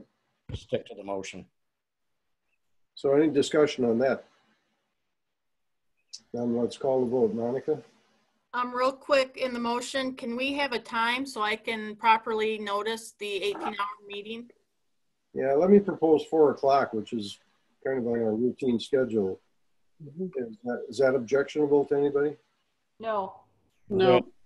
Perfect. 4 p.m. Okay, thank you. You're welcome. Peterson? Yes. Lewis? Yes. Verplank? Yes. Leo? Yes. Johnson? Yes. Becken? Yes. Truster? Yes. So the special meeting, motion to have a special meeting on Thursday at 4 o'clock is approved. We have no consent agenda, so we'll move to public comments on every issue. If you wish to make a comment, would you please unmute yourself and announce yourself? Mr. Mayor? Yeah, yep. Point of order. Weren't we going to go back and discuss those now so that we would have a motion then? Or we're not going to discuss them now? We're going to wait and discuss them on Thursday? I was under the impression we were going to discuss them now. Each of those 4 steps. Oh. Well, I'm sorry, I don't think so. I think we've empowered Cindy to go and pull this together and present something to us on Thursday that we can discuss. Am I off base? I thought that was what we provided, was Cindy did something so that we could discuss.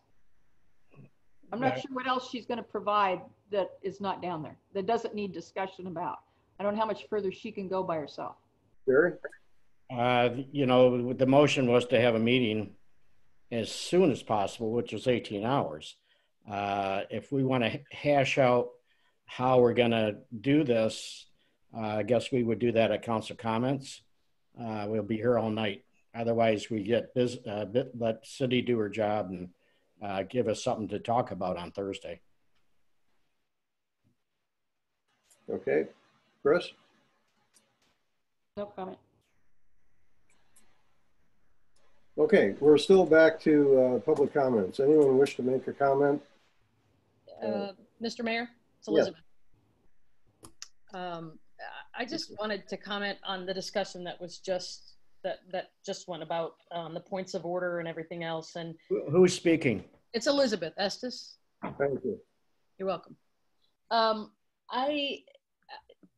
This is all I'm going to say, and I appreciate the points of order and the Robert's Rules of Order and everything else. There are real painful moments for restaurant owners in this town.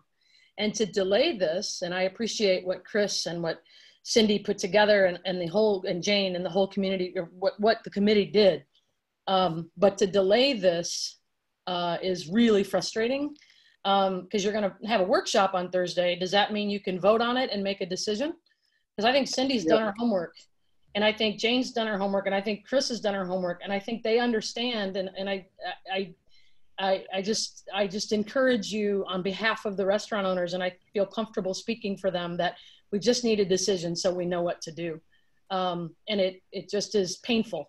Jane and I love symmetry as much as you do, but I do worry about putting extra burden on some of these restaurant owners who now have to buy plastic shields and things that we never anticipated. So if there's a way to do that you can help with, or if there's a way to do that makes sense, I think that's cool. But I would just encourage you, please make a decision so that we can have some sense, and when we get the governor's rules as well, but at least we know what our municipality is going to do, and we know that you guys are behind us. Because I'm not opening for a while, but the ones that are really could use some more help, and that's what I'm hearing in my ear as well.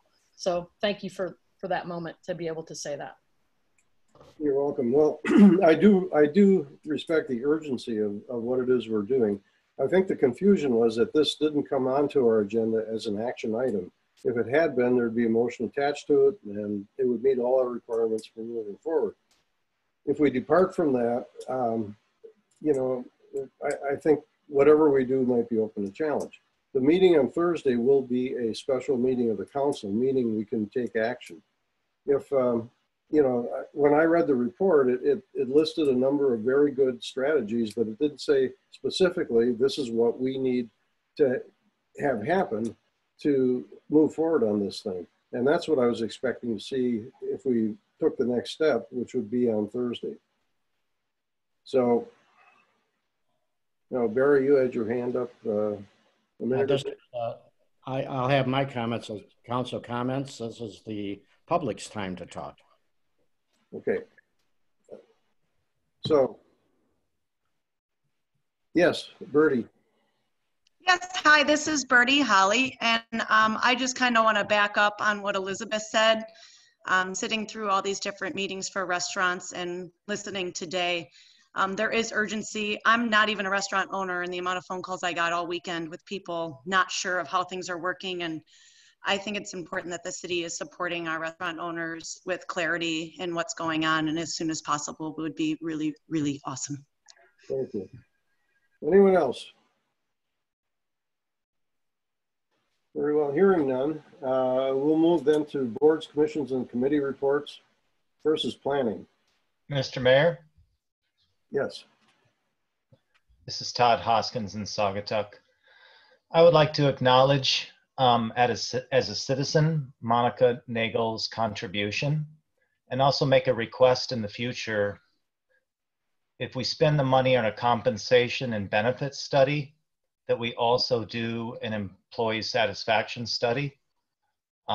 Thank you for doing that work, and I think that additional data would really help us. Okay, thank you. I'll wait anyone else wishing to make a comment. Then let's move to the boards, commissions, and committee reports. Planning is first. Yes, we had a fascinating meeting at the Planning Commission regarding permitted uses in the commercial zone district.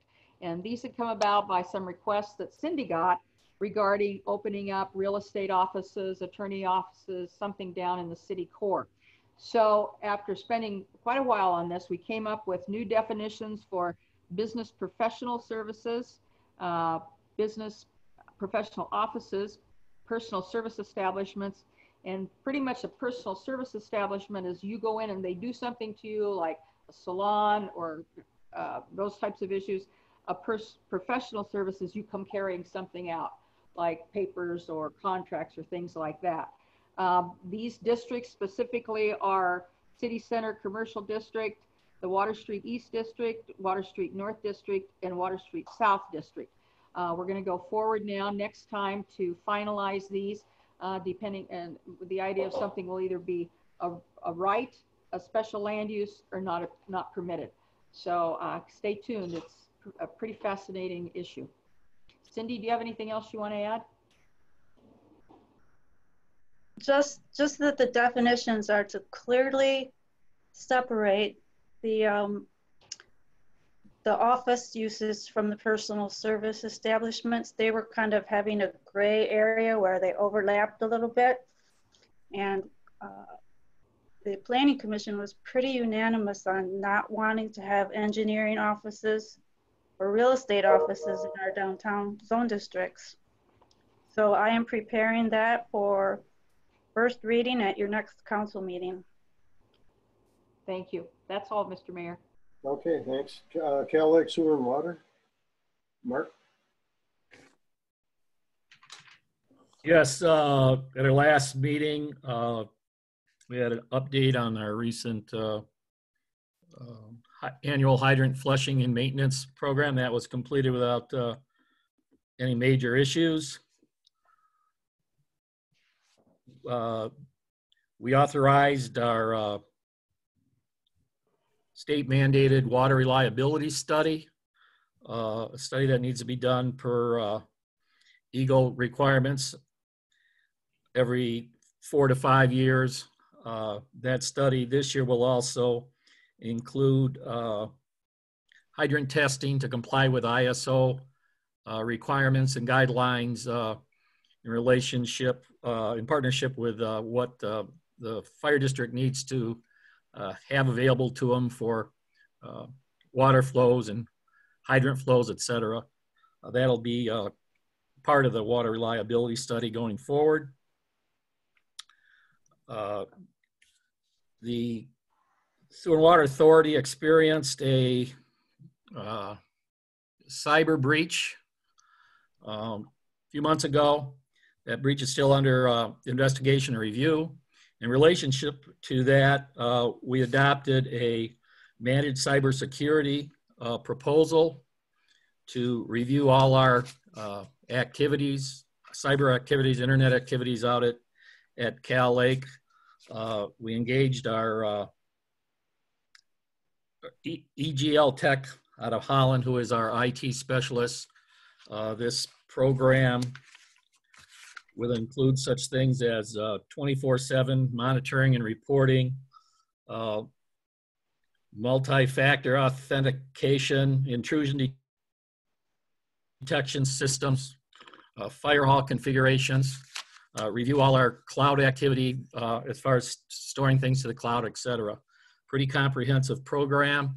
The board challenged and our manager responded to, we don't need to have this happen again. And so a lot of concerns with employees working remotely. That has seen an uptick in cyber issues, and that somewhat contributed to the issue we had out at Cal Lake. So that was passed unanimously by the board.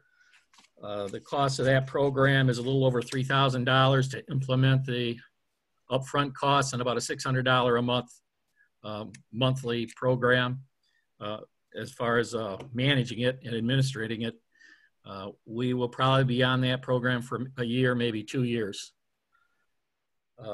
We authorized an $80,000 budget payment for sewer cleaning and televising of about 25% of the sewer lines in our system. Along with the system, there's a new part of this program where while televising, they also can repair minor sewer issues such as non-critical cracking of interior lines and things like that. It's kind of a newer technology and technical thing that can be done, but that is part of the bid. They can repair cracks up to about 13, 14 feet in length without having to actually dig up the system, which is really has a big cost advantage to us. And we approved new level sensor replacements in our sewer lift stations, kind of state-of-the-art infrared. I don't know all the gizmos in it, but that was a pretty sizable cost item. Almost $26,000 to do something like that in all the lift stations in our system. That's about it. Barry, you have anything to add? That's pretty it. That's good, Mark. Okay, thanks. How about the ad hoc recycling committee? Yes, we met last Monday, had a great meeting. It's a very good group of people. We reviewed the contracts with Republic for both the city of Saugatuck and the city of Douglas. And I thank the manager, Mr. Harrier, for his time and Barry's support as well. And then Kathy North presented all the information for the city of Douglas.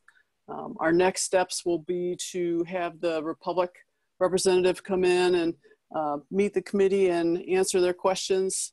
And there's a small group that is pursuing a grant with Eagle, and it looks like we've gotten the matching funding from a private entity in town. And then there's also a small group working with Eagle and Ken Freestone on composting.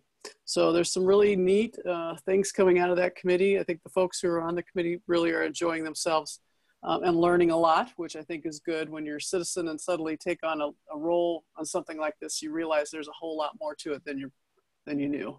So it's been a good experience thus far. Barry, you have anything to add? Yeah, I just want to commend Garnett for running just a great meeting. And now you got 9 people that you're juggling, and she did a very good job keeping everybody on track. And the things we're working on, again, are specifically advisory. So, I mean, if we find grants and stuff, the cities we'll make a presentation, and the cities or a city would apply for that grant, is my assumption. Okay, thanks. Move on to council comments. Mark, you want to go first? Yes. The fire board did meet. Oh, I'm sorry, you're not on the agenda here. Fire board? You've probably heard enough about the fire department tonight, but I did want to bring up one thing. We've been doing birthday parties for children and adults as well.